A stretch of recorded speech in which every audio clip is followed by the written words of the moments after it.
Hello to everyone and welcome. My name is Carly McBride and I'm the Marketing Program Manager at the National Restaurant Association.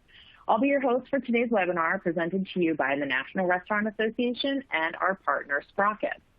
I'm happy to introduce Chad Troutman, Chief Marketing Officer for Sprockets, and also joining us today is Michael Mann, the GM of Chick-fil-A in Athens, Georgia. For today's presentation, Chad and Michael will discuss some insights around restaurant recruitment and retention. Before we get started, let's go over a few housekeeping items. Today's session will be about 30 minutes long, with ample time for questions at the end. To ask a question, simply submit it to the purple Q&A box at the bottom of your screen. We'll address your questions at the end of the presentation and get through as many as time permits. Today's session is being recorded. You will receive an email with a link to the on-demand presentation where you can rewatch or share with a colleague. At the end of today's session, you'll be prompted to provide your feedback in a short survey. Please take 1 minute to complete this survey as it provides us with valuable information regarding your thoughts on the presentation and how we can produce more great content for you in the future. And with that, we're ready to get started. So Chad, I will turn it over to you to take us from here. Thank you very much. And again, welcome to everybody that's on the line today. As introduced, my name is Chad Troutman, and I am the Chief Marketing Officer at Sprockets. Very happy to have a long-standing partner of ours, and Michael Mann, with us today as well, to share with you some insights on recruitment and retention. Of course, it's an acute issue right now in the food service industry, but in all honesty, this has been something that we've continually faced.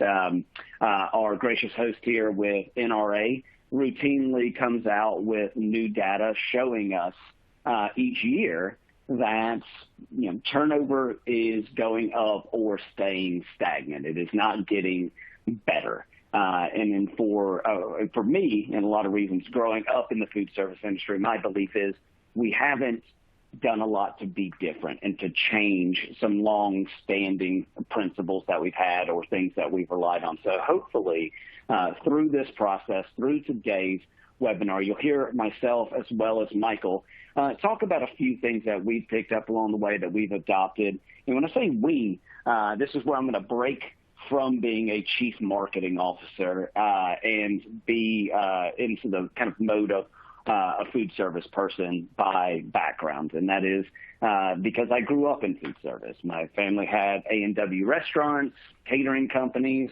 I was very much free labor at the early age of 12, dragging 8-foot-long tables across the field to set up banquets and different events. So I grew through our restaurants as well as worked as a GM for Papa John's early in my career before turning the corner into working in food service tech and bringing some of the things that I learned there or during my time being of service to others in the restaurant industry to now building tech that helps solve some of our biggest problems, i.e. Having a stable workforce in our restaurants. Michael Mann, I would love for him to introduce himself as well and talk about some of his experience before we jump right into today's material. Michael? Hey, Chad, Carly, thank you guys for having me on today. Much like yourself, I've spent the last 10 years, just at the 10-year mark a couple weeks ago, in the restaurant industry, specifically with Chick-fil-A here in Athens, Georgia. So we're serving thousands of customers a day, and much like everyone, no doubt on this call, we definitely feel the strain and are fighting a good fight on talent, right? And so, as always, you have managers, you have your team, then you're equipped to not only take care of customers, but really continue to grow and produce excellence. But when you don't have what you have on the people side, whether that be quantity or quality of employees or leaders, then you've already created your ceiling. And so excited to talk talent today, Chad, and obviously thankful for you and for the support and partnership we have with Sprockets. So excited to get into it. Absolutely. So, well, then let's start off then, like any good presentation. let's talk about the problem. And the problem is turnover. And I know for a lot of folks on the call, I don't have to reinforce this with a stat that, honestly, whenever we see it, probably makes us cringe a little bit, and probably is something that we ignore because we keep seeing it. It's like, okay, I know, I understand that my employee turnover is bad, but let's just state it again. In the restaurant industry, the average is 130%. Now, some people are far better than that, or certain locations are far better. Some are far, far worse. And I've seen organizations that have 400% turnover. So that is taking your entire staff and flipping it out 4 times a year. That's a difficult thing to have a thriving, business that's built to last when, our entire staff's leaving us 4 times a year. So these are stats, like I said, that when NRA comes out with them, they're usually the same as they were the year before or a little bit worse. So, how does an industry like food service continue to survive if we're not getting better at year over year keeping our people? And that is, we've done a really good job for a number of years throwing bodies at the problem. And that's worked, to a certain degree. But I believe now more than ever, when the workforce has shifted and we've had so many individuals shift away from food service to other industries and have decided to go other places and do other things, now we actually feel the short-term solution of throwing bodies at a problem not actually being good for us. And it's hurt a lot of folks and caused a lot of strain. So we're going to talk about some things that can right that ship, and that are going to be things that are a combination of things we could do right this moment to have an impact and things that will take some time. We didn't quickly get into this problem. We're not going to quickly get out of it. So, I know that's a very direct way of putting it, but this is something that takes a full-fledged strategy to get right. So we're going to start first with what is an interesting thing to even say about food service, and that is creating career pathways. I got a chance to see it growing up in food service. It clearly was a career. My mom and dad and my grandmother did it. And of course this is a career. That's all I ever saw it as. Not everybody sees it that way. And it doesn't need to be a career for everybody. For some folks, it's getting them from one stage to the next stage.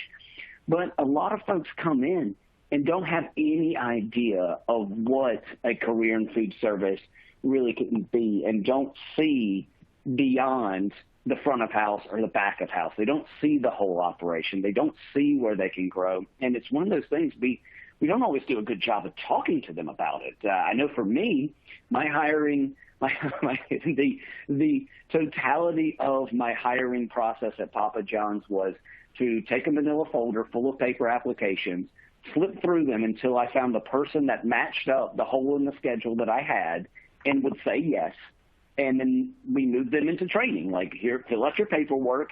Now let me train you on how to actually lock edges on a pizza, monitor the oven, take a phone call, so on and so forth. And never sat down and said, hey, by the way, this is the rest of the business. This is what it can become. This is how I became me, or anything like that. And I just went right past it. So career development is one of these things that is both a recruitment tactic as well as a retention tactic. We have to sell people the dream to get them, and then we also have to reinforce that the dream is still real. So it doesn't stop at that first conversation. It doesn't stop there at the beginning. It's an ongoing thing, and it can be, even the career path can be as simple as this. How do I get a better shift? Some people just even want that as the first step. Look, I know XYZ gets all the good hours because they do a good job. How do I get there? How do I become that person? So career pathing doesn't have to just be, how do I become a key holder? How do I become the assistant GM or GM and move up from there? It can be as little as as simple as, what's their next goal? What's the next desire they have they'll want to stay in that job, stay with your business, and not go look for a bigger, better deal somewhere else. So for me, I think creating career paths is, again, beyond just title. It can be more than that, but I think this is one of those things that is a recruitment and retention strategy that, Michael, I'd love to turn over to you. I know that you guys have some interesting things that y'all done on this side, so I'd love to hear some more recent real-world examples than my older experience with Papa John's. Yeah, absolutely, Chad. I agree fully with all the insights you're sharing. And, again, the thing, when you boil it down, it gets into each specific person has something specific that they need or want that'll make their life better, right? And so for person A, it might be compensation. For person B, it might be a reliable job or a shift that works well for their life. Maybe they have kids, maybe they have other commitments like you mentioned. But often in our experience, what we're finding is, more and more people want to spend their time doing something that impacts other people. And food service has such a huge impact on other people. I mean, you have hundreds or thousands of customers lining up to get a warm meal, to get cold beverage. And so what we do is meet with our employees and just as simple as you laid out, say, hey, what's most important to you? And then have a conversation and an ongoing conversation over time of how we can help them get there. Is it scholarship, funds for continuing education? Is it, a long-term career in the restaurant? Or maybe us just being part of the career for them to then move them on to a different career. And so I definitely think it gets into sitting down one-on-one, face-to-face, in a world that's fast-paced and that's digital, and just having that conversation with people to kind of figure out where they're at. And oftentimes we find people who they're unsure, and that's when they'll end up landing in a longer-term career with us going, I enjoy this. I love the impact I'm having on my community and on the customers and on the employees that I lead. And so I think it's definitely important. Absolutely. And one of these things that I think is going to be a common thread throughout a lot of the things we talk about is, and I already leaned into it a moment ago, is replacing some of the food service workforce. We, because of COVID, lost a lot of food service employees. They had the opportunity to go explore other industries, and many have decided not to come back. They've decided, for whatever reason, another industry is more conducive to their lifestyle. So in replacing a workforce, we have to look to the next generation, to the Gen Zers that are coming up and getting jobs. And a lot are going to be those folks that, like myself, working through college, working through high school, like I liked having gas money kind of thing. So it wasn't necessarily that I was thinking about things from a career standpoint, but somebody had the conversation with me that went beyond just let me get gas money, which was, does your, and I didn't even think about this question. It was like, does your school offer co-op classes and co-op credits and things like that? Like, is there a way that you can help me? We can help you out on that side. And I started getting high school credits for doing something I was going to do anyway. Same thing with college, with projects. Every restaurant out there, many restaurants out there have a social media presence. Rotating around your Gen Zers and the folks that are in college, need college credits or have a project, to where you have them involved in social media, who, quite frankly, are better at it than myself, at least for sure. I'm not a big social media person. Giving somebody these different opportunities, again, I know this slide says create career pathways. Their career could be somewhere else, and giving them the opportunity to learn something real world that they can then bring to a classroom setting or put on a resume or help get them to the next stage, that all falls under this as well. And is not just I don't mean it to be self-serving, but can be. Even as simple as the marketing side. And I know as a marketer, I look through that lens, but when we think about our digital properties, your Gen Zers, and recruiting them and retaining them, that's another way to engage them, or another creative way to help out with their career that might not be a career with you always. So again, building that loyalty. You see here with talent development, they're putting it black and white for us. Develop a sense of loyalty.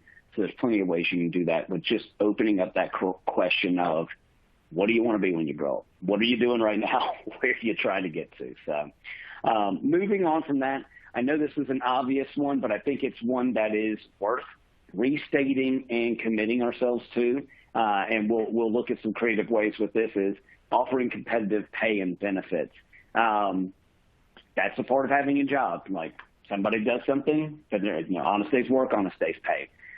In the competitive world we are in right now with finding workers, yes, they are, and we know this for a fact, they are applying. Indeed has told our staff that hourly employees are applying for six jobs within 7 minutes was the stat that we were given.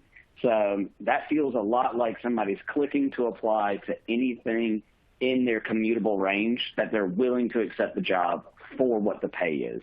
But they've also gone through and done studies about this. Of course, McDonald's has taken the time, being one of the largest organizations on the planet, to figure out if we spend an extra $1 per hour on our employees, what happens? And it's more than just getting them. When we think about making this leap of, okay, Chad, I'm going to go and now start paying people 16, 17, 12, whatever it is, dollars an hour.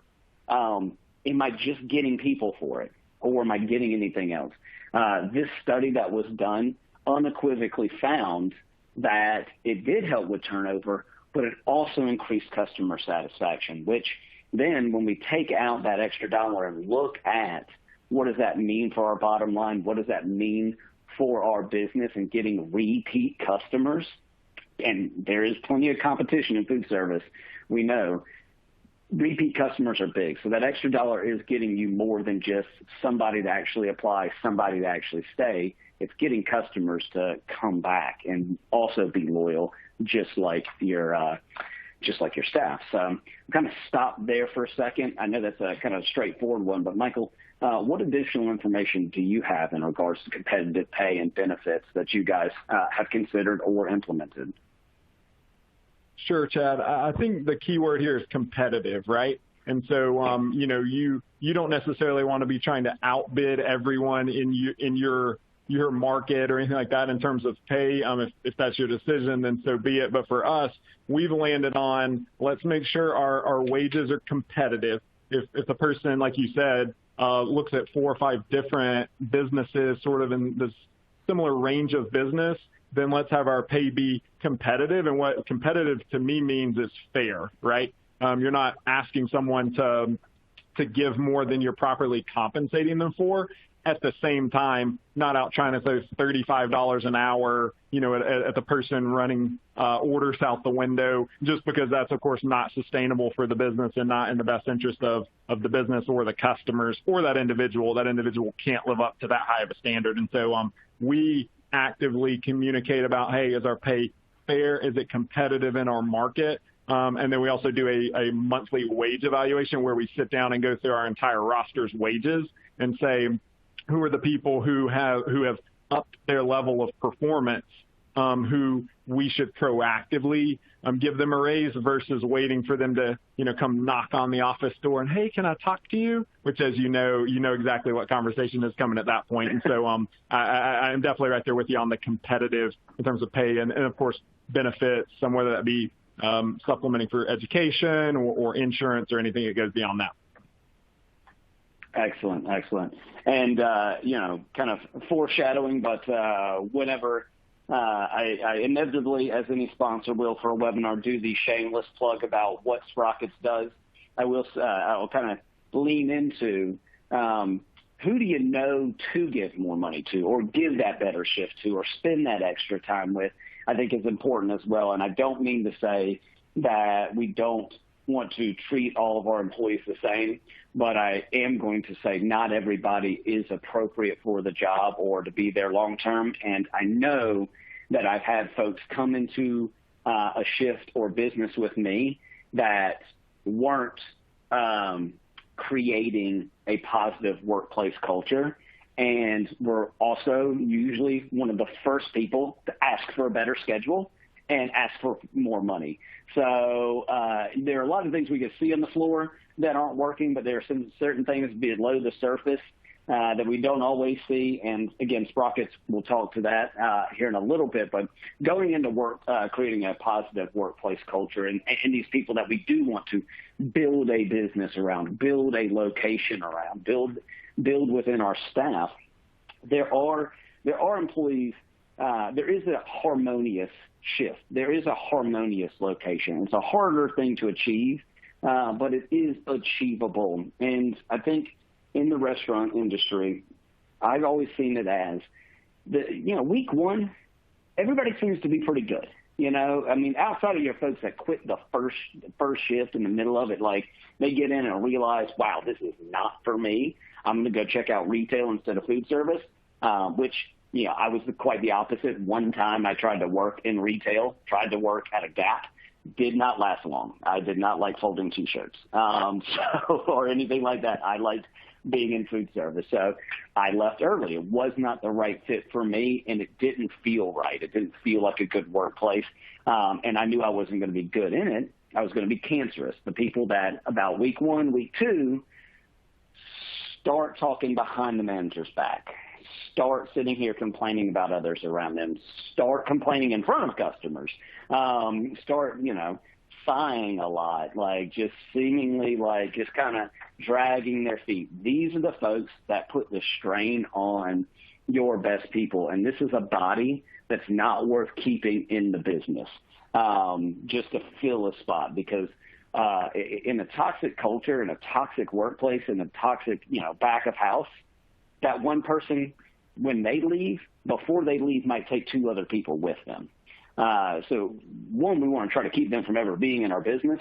But two, when we recognize it, it's worth addressing and trying to find somewhere else for them, i.e. like, hey, this isn't right for you, having that conversation with them. But again, I know it seems like an obvious, but in creating this positive workplace culture, it is bringing together people that are like-minded in doing the job, actually want to do the job, like definitely get it, or, I say happy to be there. I mean, work's hard, kind of thing, but that doesn't mean you can't be positive about it. So again, in creating a workplace culture, it's something important to do.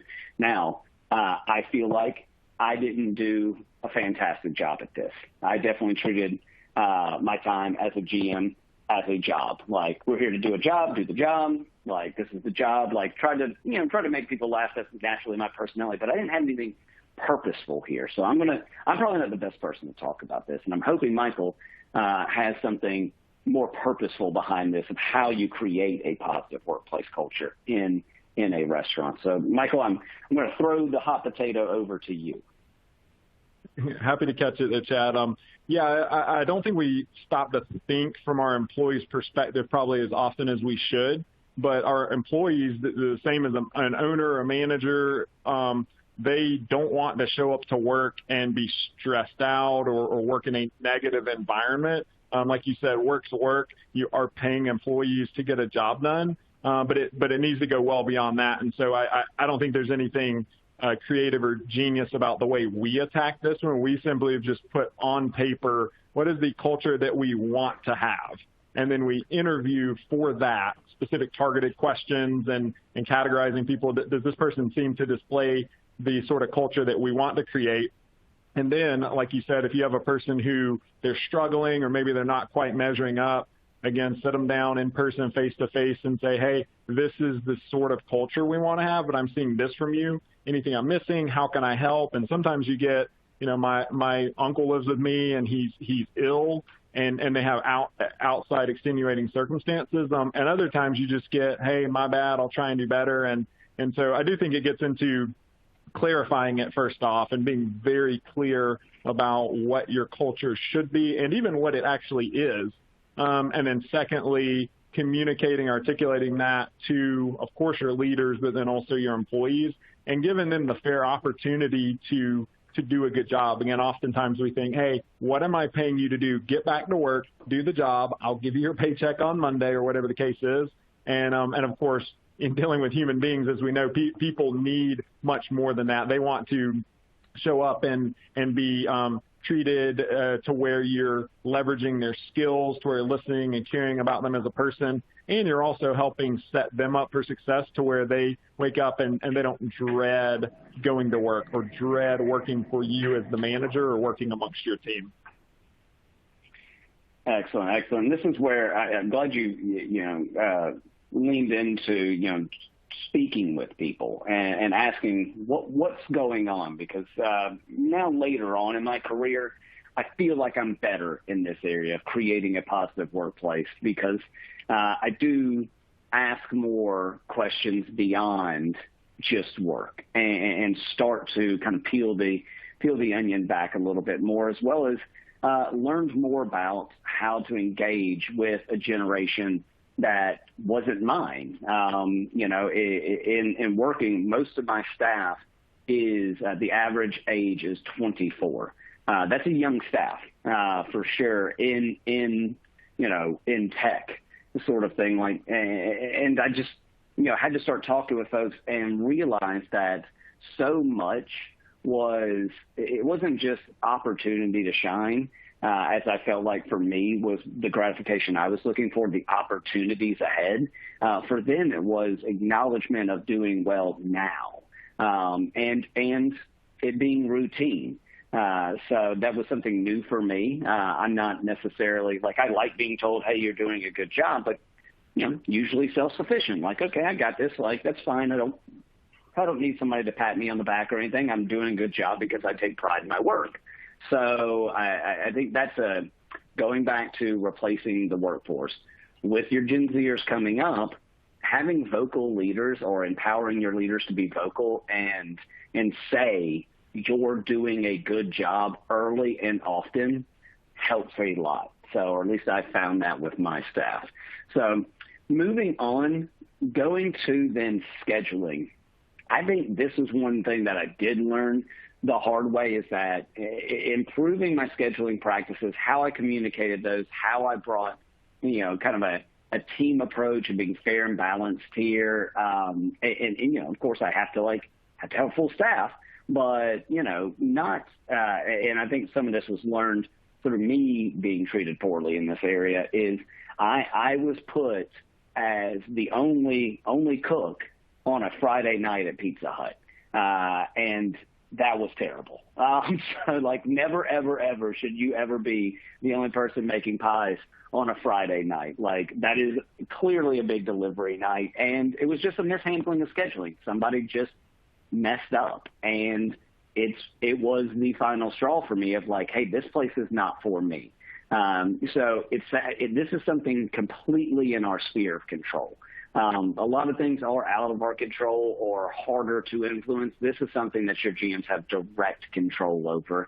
And it still requires a conversation, but there's also, even from a tech standpoint, some things that we can do. This generation coming up that's going to be replacing so many folks wants that instant communication, be able to access very quickly and easily, transparently see the schedule. The written schedule on the cork board in the back, not saying to abandon it, but nobody's waking up in the morning and can see that cork board. They're opening up their phone and they're looking at that. So this is something that, again, there's so many ways that we can define improving your scheduling practices, but we found in talking with folks that as they've been attacking recruiting and then retention, putting an emphasis on building a workforce that the schedules make sense for everybody involved, not just this is where I have a hole. If you've got a talented person in front of you, but you don't have a hole in your schedule for them, that doesn't mean you should let them walk out the door oh, sorry, I don't have an opportunity for you. We all know that there's going to be an opening or there's going to be a need for an extra person or whatever else.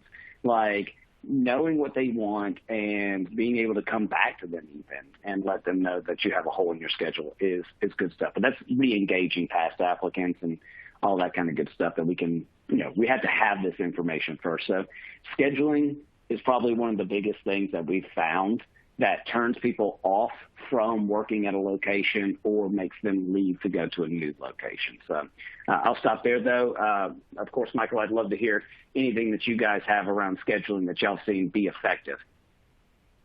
Yeah, not a ton from me. Again, I would say use technology and make the rules very clear-cut for your employees, and you have to abide by the rules, and then require that your employees abide by the rules. And if you do those couple of things, especially with the technology, like you said, then I think you're home free. You're right where you want to be.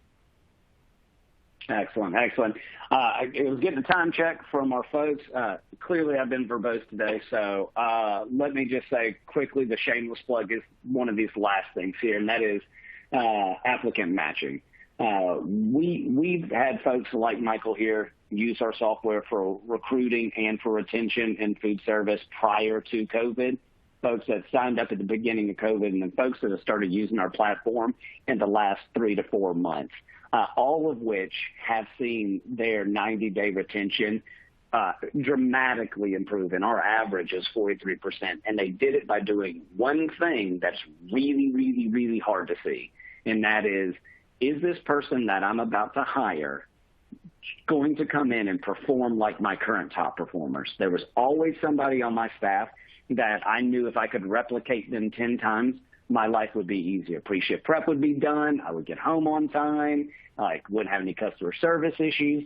But finding people like your very best and that logical side of things of hiring more people like your top performers is difficult for the same reason dating is difficult. Both sides of that table, both sides of that conversation are most certainly trying to tell the other person what they think they want to hear to get to the result that we want, and that is to have a successful partnership. So not in all cases are both parties saying how they actually feel or who they actually are. And if you've been in food service for any length of time, the standard behavioral questions that we ask of like, how would you handle a tense situation with a customer? These are things that we can look up online pretty easily. We know the canned responses, and we get them. We'll sit in the booth with somebody. They'll tell us everything we want to hear. It's like, this is a great employee. We'll hire them, and a week later be like, who the heck is this?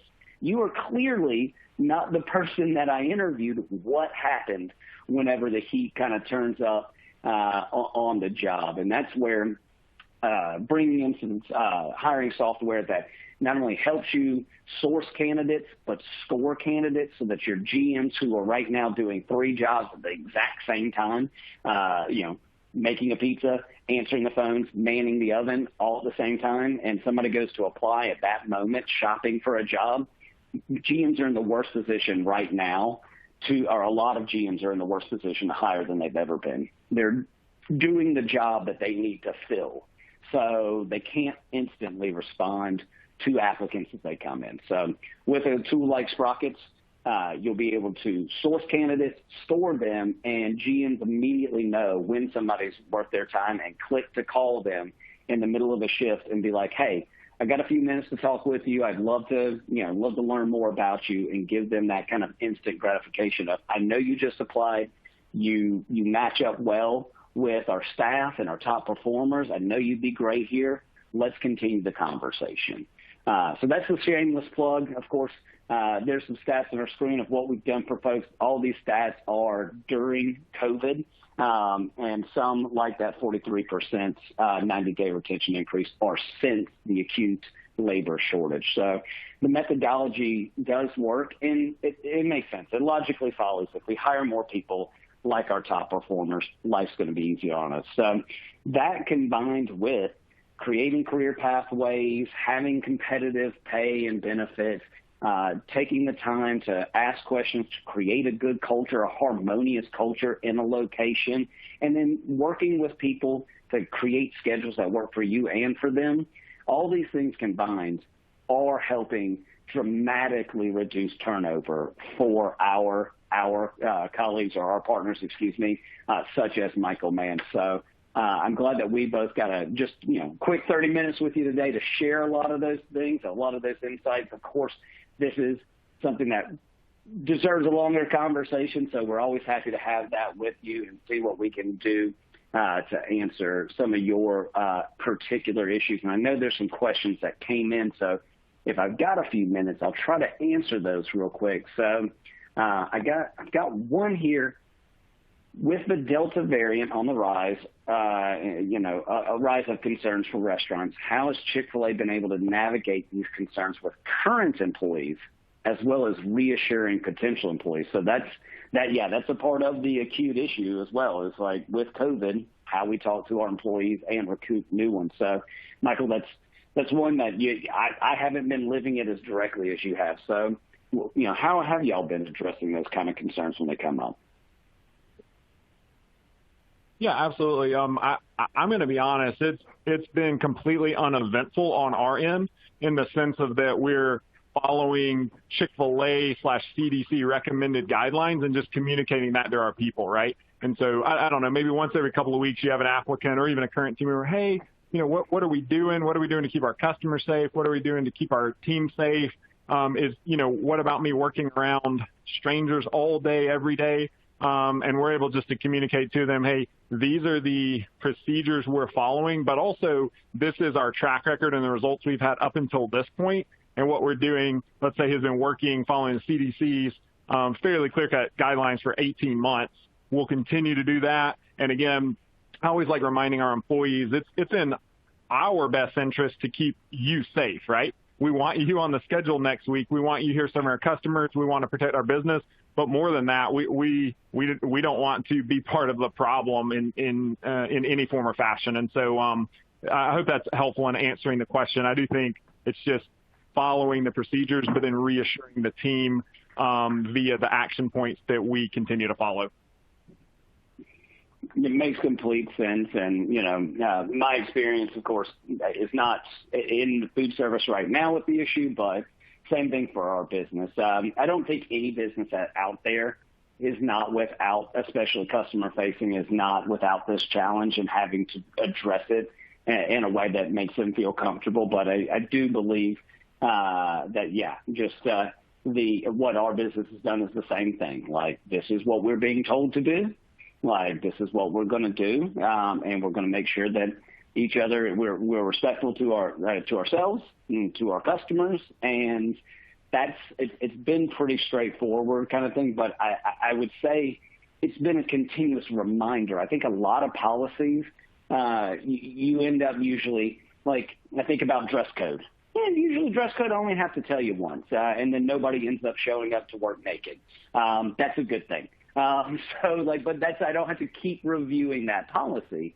This is something we do have to keep reviewing and keep fresh on and keep reminding about. So I think maybe that's the big difference for me and how we've been approaching it, is being more heads up about talking about it a lot. So moving on from that, a couple other questions that came in. There's a couple of product-related questions. I'm going to hold those for a second just to make sure that we address some more things that are more about recruitment and retention. So let's see, just reading through.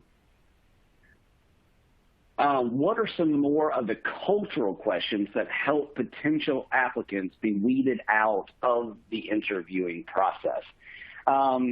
This is interesting. Michael, do you have any behavioral or cultural questions that you guys typically ask? Absolutely, yeah. So again, in terms of our culture, we're working to create what we've defined as a teamwork culture. And there's a couple of different metrics for that, but the most important one by far is humility. And so from that, we ask specific targeted questions to get to, is this a person who's confident in themselves, but also willing to give praise and recognition to other people? And so my favorite question specifically under humility is asking an applicant to tell me about another person who's better than they are at something that's really important to them: school, sports, work. And then when you get a person who says, yeah, my cousin is so good at this and that, and they're better than me, and they're not sort of comparing or displaying insecurity or arrogance through that. And again, I could go down the list and bore everyone to death, but that's just one example of kind of how we've defined it: teamwork, and then the pillar of that, humility, and then asking targeted questions that reveal, is this a humble person, and not allow them just to gloss over, I'm a hard worker and I would love to be a part of your business, and some of those kinds of things, and kind of wiggle their way out of clarifying for us, will this person be a fit? And of course that ties right in with the pre-screening we do using Sprockets, and bringing that person in and having a general idea of how the person will be, and being able to then use that time in a more targeted fashion.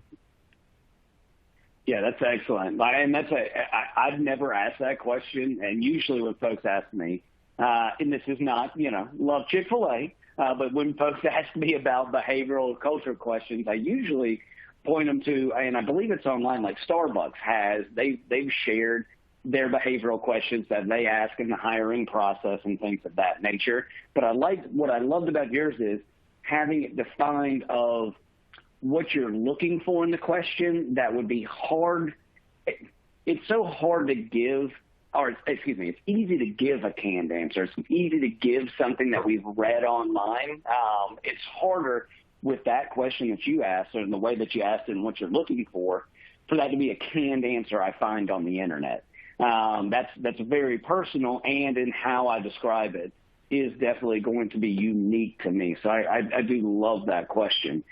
All right. So, and then Michael, I know that you've got 3 locations that you're taking care of. I know that you had like 30 minutes with us today. At any point that you need to drop off, definitely do so. I have a few more questions that I can answer as well, but if you need to, don't worry about things. I'm sure I can answer some of those, but just want to make sure that was clear. So let's see. Got a few here. Let's see. In relation to employee culture, you have seen successes with using referral, or have you seen successes with using referral bonuses or other types of perks for current employees for bringing talent to the company? What parameters were considered around the new employee's length of service? The answer is yes. Like, of course, for me and of course for Sprockets, we believe in what is logically something hard to argue with is, we want more people like our best people. Well, one great way to find more people like our best is to empower our best people to do recruiting for us. I know here and in previous organizations I've been with, we do referral bonuses, and the parameters are on 90 days. 90 days is the line there before I'm willing to then pay out a referral bonus.